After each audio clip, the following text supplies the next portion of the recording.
So எனக்கு ஒரு case வந்துச்சு. அவங்க வந்துட்டு 10 இயர்ஸா வந்து கிளினிக்கல் டிப்ரெஷன்ல இருக்காங்க. ஸோ டிப்ரெஷன் மட்டும் இல்ல, நெறைய சினாரியோ சூசைடல் தாட்ஸ் அந்த மாரி நெறைய இருக்கு அப்படின்னு சொல்லிட்டு நம்மகிட்ட வந்திருந்தாங்க. அவங்க வந்து சைக்கியாட்ரிஸ்ட்ட வந்து 10 இயர்ஸ் ட்ரீட்மெண்ட் எடுக்கிறேன் அப்படின்ற மாரி சொல்லியிருந்தாங்க.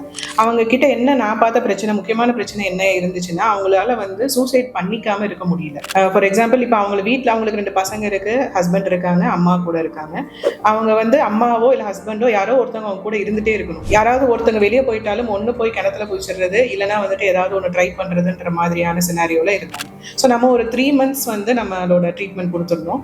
ஸோ அதுக்கப்புறம் இப்போ என்ன வந்து ஃபீட்பேக் கொடுத்தாங்க அப்படின்னா, அம்மாவோ இல்லை ஹஸ்பண்டோ இல்லைனாலும் அந்த தாட் வந்து எனக்கு கம்ப்ளீட்டாக போயிடுச்சு அப்படின்ற மாதிரியான ஃபீட்பேக் கொடுத்துருந்தாங்க. தோ they are continuing the psychiatric treatment. இது வந்து சப்போர்ட்டிவாக காம்ப்ளிமெண்ட்ரியாக ரொம்ப நல்லா ஹெல்ப் பண்ணியிருக்கு அப்படிங்கிறத வந்து உங்க கூட ஷேர் பண்ணிக்கிறேன்.